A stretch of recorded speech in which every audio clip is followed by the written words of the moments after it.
Rythu Bharosa scheme విధి విధానాల తయారు కోసం రైతుల నుంచి వ్యవసాయ శాఖ సలహాలు సూచనలు తీసుకుంటున్నది.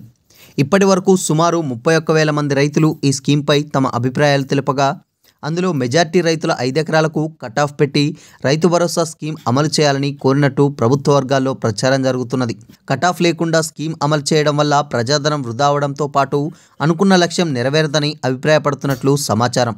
రైతు భరోసా స్కీమ్ కోసం ఎలాంటి కండిషన్లు పెట్టాలనే అంశంపై త్వరలో జరగనున్న బడ్జెట్ సమావేశాల్లో చర్చకు పెట్టాలని ప్రభుత్వం భావిస్తుంది. ఈలోపు రైతుల నుంచి కూడా అభిప్రాయాలు సూచనలు తీసుకుంటుంది. రైతు వేదికలు, వ్యవసాయ సహకార సంఘాలు, జిల్లా మండల పరిషత్ సమావేశాల సమయంలో అక్కడికి వచ్చిన రైతులు, రాజకీయ నాయకుల నుంచి వ్యవసాయ శాఖ సలహాలు స్వీకరిస్తున్నది. ఇప్పటి వరకు సుమారు 31,000 మంది నుంచి లిఖితపూర్వకంగా సలహాలు సేకరించినట్లు తెలిసింది. అందులో మెజార్టీ మంది 5 ఎకరాలకు కట్ ఆఫ్ పెట్టి రైతు భరోసా స్కీమ్ అమలు చేయాలని చెప్పినట్లు సమాచారం. అసలైన రైతులకు ప్రయోజనం కలగాలంటే కండిషన్లు పెట్టాలని సూచించినట్లు తెలుస్తున్నది. ఇప్పటి వరకు వ్యవసాయ శాఖ సేకరించిన అభిప్రాయాలు, సూచనలను డిప్యూటీ సీఎం బట్టి విక్రమార్క నేతృత్వంలోని సబ్ కమిటీకి సమర్పించే ఛాన్స్ ఉంది. విస్తృతంగా అభిప్రాయ సేకరణ త్వరలో మంత్రుల సబ్ కమిటీ, రైతు సంఘాల నుంచి అభిప్రాయాలు సేకరించే అవకాశం ఉంది.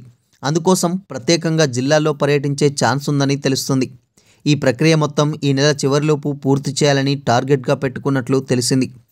ఈలోపు వ్యవసాయ శాఖ మరిన్ని జిల్లాలకు చెందిన రైతుల నుంచి సలహాలు తీసుకోవాలని భావిస్తున్నది. లిఖితపూర్వకంగా మాత్రమే సలహాలు తీసుకోవాలని, వీలైనంత రైతు పేరు, ఫోన్ నెంబర్ వివరాలను సేకరించాలని భావిస్తున్నట్లు సమాచారం. కౌలు రైతుల గురించి కూడా గుర్తింపు సమస్యకు రైతు భరోసా స్కీమ్ను కౌలు రైతులకు సైతం వర్తింపజేస్తామని కాంగ్రెస్ తన ఎన్నికల ప్రణాళికలో పేర్కొన్నది. దీంతో కౌలు రైతులను గుర్తించడం పెద్ద సమస్యగా మారిందనే చర్చ కూడా జరుగుతున్నది. ఎలా గుర్తించాలి అనే అంశంపై ప్రభుత్వం మల్లాగుల్లలు పడుతున్నట్లు తెలిసింది. కౌలు చేస్తున్న రైతు ఇచ్చిన సమాచారం సరిపోదని, భూ యజమాని తన భూమిని ఫలానా రైతుకు కౌలుకిచ్చినట్టు అఫిడవిట్ సమర్పిస్తేనే సమస్యకు పరిష్కారం లభిస్తుందని అభిప్రాయాలు వ్యక్తమవుతున్నాయి. అయితే ఎంతమంది అఫిడవిట్ ఇచ్చేందుకు ముందుకు వస్తారనే అనుమానం అధికారులకు పట్టుకున్నది.